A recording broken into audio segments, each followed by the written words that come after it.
Hello everyone, my name is Ankit and my topic of research is the synthesis of copper 2 and nickel 2 biguanides and their application in catalysis. I am doing my project under the supervision of Dr. Basab Vijaydhar. So in this video, first of all, I will be discussing about the introduction part. I will be giving a short introduction about my ligand biguanide hydrochloride. We will be looking at the characterization part of it. We will be characterizing our ligand using various analytical techniques. Then we will be looking at the metallation of our ligand with copper 2 and nickel 2 chloride salts. Or we can say we will be synthesizing the copper 2 and nickel 2 complexes, and after the synthesis we will be discussing their characterization. And in the end we will be looking at one application of metal biguanide complex, conclusions and future plans.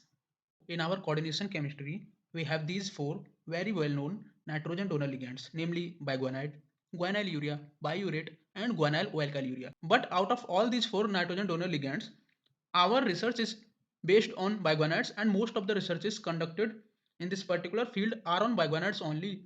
There is a reason why everyone is focusing their study on biguanide, and the reason is their powerful coordinating ability and their medicinal applications, because its application is very limited to catalysis chemistry. So that is the reason why I chose this particular topic. As I said, biguanides have many medicinal applications. Let us discuss one of its application.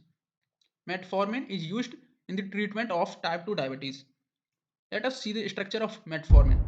Metformin is nothing but on this terminal nitrogen you can notice two methyl groups are attached. So we can say metformin is a substituted biguanide only. And we can notice these four nitrogen donor ligands are chemically as well as structurally similar. So why is it so? Let us discuss the reason. These all four different nitrogen donor ligands can be synthesized using the same source material, that is dicyandiamide. So in our project, our prime focus was on the synthesis of biguanide. We have not synthesized these three ligands. Let me explain you stepwise how we synthesized biguanide. So in the first step, we took dicyandiamide and ammonium chloride. We grinded it to finer particles. Then we transferred it into a beaker and we heated it for around 2 hours at a constant temperature of around 180 degrees Celsius. And we continuously stirred it with our own hand. And after 2 hours, we could get the smell of ammonia. So even after getting the smell, we kept our mixture for 15 more minutes, and after the reaction was completed, we poured in some water into the solid mixture and kept it to cool down at room temperature. After our solution was cooled down, we did filter it out using the filter paper to remove certain unreacted particles of dicyandiamide and ammonium chloride. We collected the filtrate and kept it for 2 days, and after 2 days we could notice some white solid particles settled in at the bottom. We extracted that solid and we got biguanide hydrochloride as our ligand, as we later characterized, and the yield of the reaction was 40%. There are various other methods also available, but I chose this particular method because of two reasons. That here we are not using any organic solvent and hence it's a green method, and second reason why I chose this particular topic is we could easily separate out our products which we got. Now let me explain you the reaction mechanism, how our reaction is taking place. So when we heat this ammonium chloride, it will result in the evolution of ammonia and HCl. It will dissociate into ammonia and HCl. Now this ammonia will act as the nucleophile and it will attack at the electron deficient carbon of active nitrile group, and it will get attached to the electrophilic center, and in the next step this proton transfer will take place and we will get biguanide as our product. But here the HCl which was produced along with ammonia will now surround the biguanide molecule and we will get biguanide hydrochloride as our final product. Now since the synthesis part is over, we will be looking at the characterization part of our ligand. So we found the melting point of our ligand was 225 degrees Celsius, whereas the reported value for the same is 230 degrees Celsius.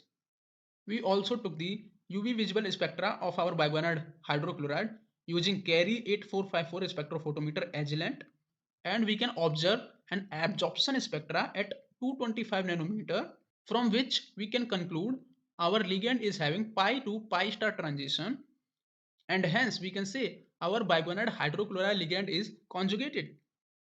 We also performed FTIR spectra for our ligand using Thermo Fisher Scientific Nicolte IS-20 FTIR spectrometer. We were successfully able to find different functional groups present in our molecule.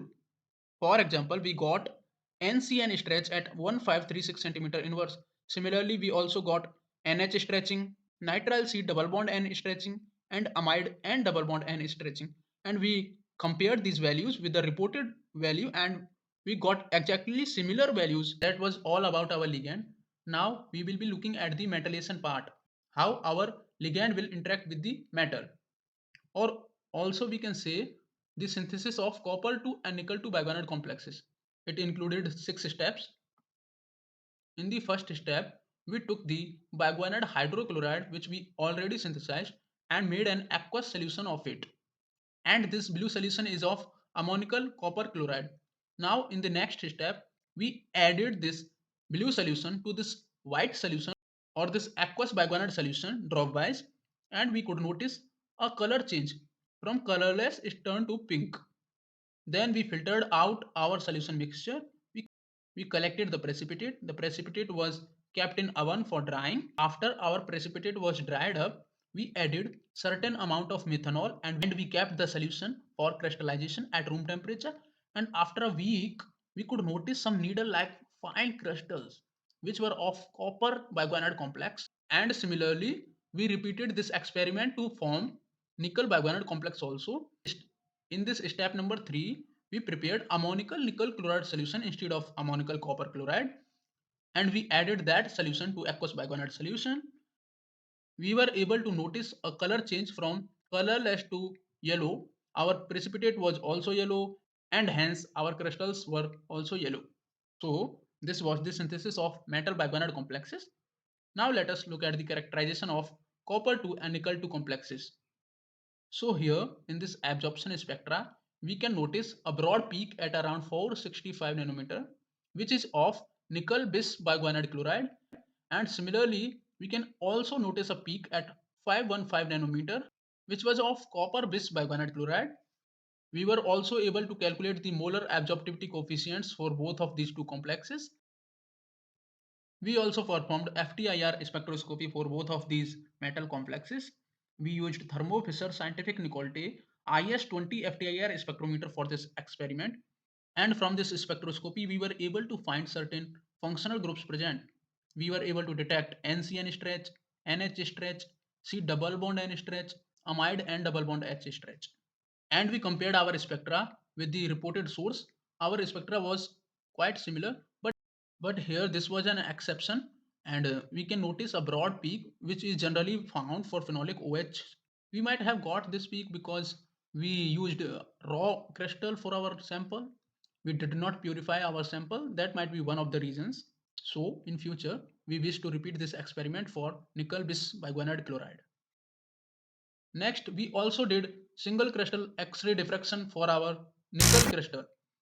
We can see the bonds present in the ring have similar wavelengths, whereas the bonds outside the ring have different bond lengths. So we can conclude from these findings that the electrons are actually delocalized in the ring, whereas for the ligand, the pi electrons were conjugated in this system. The crystal structure of our crystal was square planar and the system was monoclinic and the space group which we got was P21. Here 2 is a point group, P is a primitive and 1 is the translational axis. And this was the image which we got when we inserted our crystal in the XRD machine. Now let us look at one application of the metal complex which we have synthesized. So we will take 5 molar percent solution of our copper complex in presence of excess H2O2 and at 60 degree Celsius temperature and using the solvent acetonitrile we were able to oxidize this benzene to phenol and this phenol was detected using GCMSD technique. And when we tried to repeat this experiment using copper chloride only, we got the product, but the amount was very less. That is why copper biguanide complexes are so much in demand. Now let me conclude what all we did throughout my research work. So we were able to successfully synthesize the ligand biguanide hydrochloride. We did not use any organic solvent, so we promoted the green chemistry also. and we could synthesize copper 2 and nickel 2 complexes of the same ligand, and we characterized them using various techniques such as UV visible spectroscopy, FTIR, single crystal XRD, and we also performed one application, and from that application we can say that copper complex has the ability to aromatic CH activation in the presence of H2O2. Now let me discuss my future plan.